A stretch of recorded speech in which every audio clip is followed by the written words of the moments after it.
अंचल कार्यालयों में हो रही जमाबंदी की परेशानी और सरकारी जमीन को कब्जा मुक्त कराने को लेकर प्रमंडलीय आयुक्त ने निर्देश जारी किया है। नमस्कार, मैं हूं सुचिस्मिता और आप देख रहे हैं मिरर मीडिया। प्रमंडलीय आयुक्त हजारीबाग पवन कुमार की अध्यक्षता में सोमवार को समाहरणालय में राजस्व कार्यशाला का आयोजन किया गया। इस अवसर पर आयुक्त ने कार्य के दौरान आने वाली चुनौतियों को सफलतापूर्वक संपन्न करने के तरीके से सभी को अवगत कराया। कार्यशाला के दौरान आयुक्त ने लंबित दाखिल खारिज के मामले, दोहरी जमाबंदी और गैर मंजूरवा भूमि को कब्जा मुक्त कराने सहित अन्य विषयों की जानकारी दी। आयुक्त ने कहा कि विभिन्न प्रावधानों की जानकारी नहीं रहने के कारण कई बार त्रुटिपूर्ण आदेश पारित हो जाते हैं, जिसका लाभ जमीन के अवैध कब्जाधारियों को मिल जाता है। उन्होंने सभी पदाधिकारियों को भू अर्जन, मुआवजा, जमाबंदी के सारे प्रावधानों से अवगत कराया। साथ ही बिना किसी ऑब्जेक्शन वाले दाखिल खारिज को 30 दिन में निष्पादित करने का निर्देश दिया।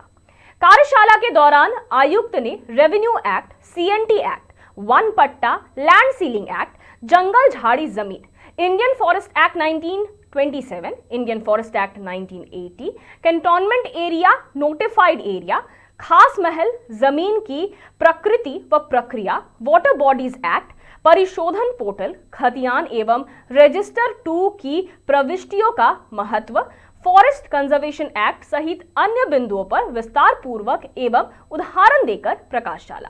कार्यशाला से पूर्व उपायुक्त आदित्य रंजन ने पुष्पगुच्छ प्रदान कर आयुक्त का स्वागत किया।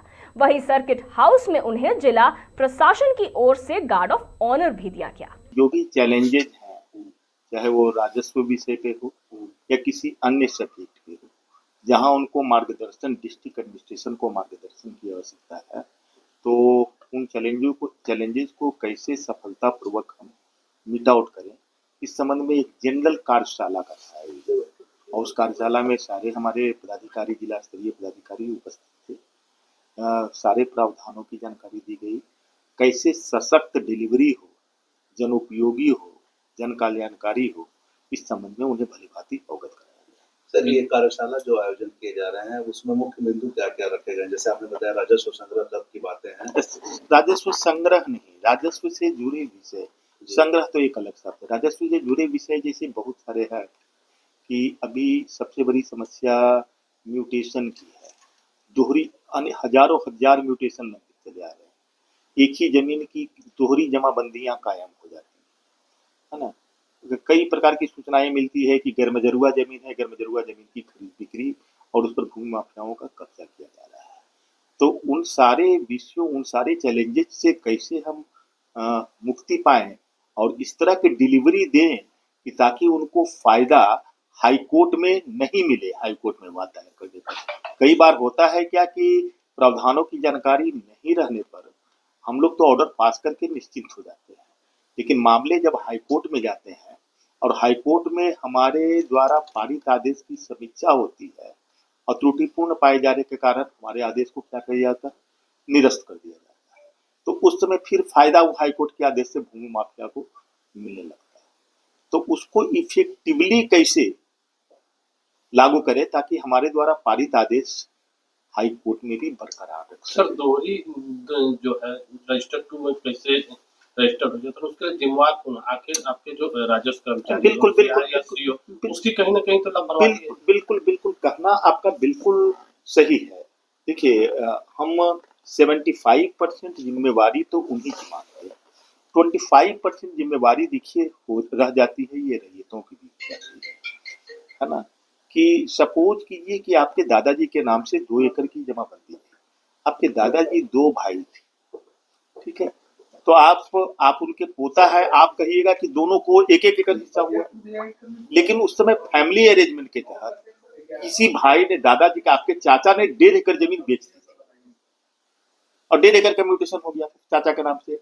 आज आपसे आके कोई भूमाफिया कांटेक्ट करता है, कहता है कि नहीं तुम्हारा हिस्सा 1 एकड़ था, 1 एकड़ का पावर ऑफ अटर्नी दे दो, हम पैसा देते हैं, वो 1 एकड़ का पावर ऑफ अटर्नी लेके फिर 4 को भेज दे रहा है। वो माफिया का 60 कैसे हो रहा है? देखिए सीईओ के देखिए करे ना कि इसमें एक ये सारे एक्ट में इस तरह के स्थितियों से बचने के एक्ट में प्रावधान है ना।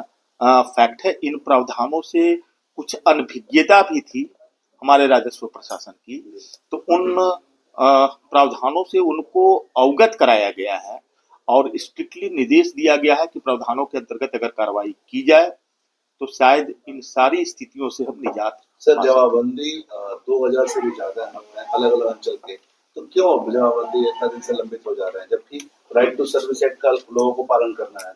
बिल्कुल बिल्कुल, देखिए आपका कहना सही। देखिए एक्चुअली हम अभी ये थोड़ा सा अभी हमारा दुर्भाग्य है कि हम मेरा मैन पावर जो सैंक्शन स्ट्रेंथ है ना, उससे बहुत कम मैन पावर पर हम 20% या 20% से कम मैन पावर पर काम कर रहे हैं। फैक्ट आपको सुनकर आश्चर्य होगा कि मैं रामगढ़ में था तो रामगढ़ डीसी ने बताया कि सर पूरे रामगढ़ जिला में मात्र 9 ही कर्मचारी।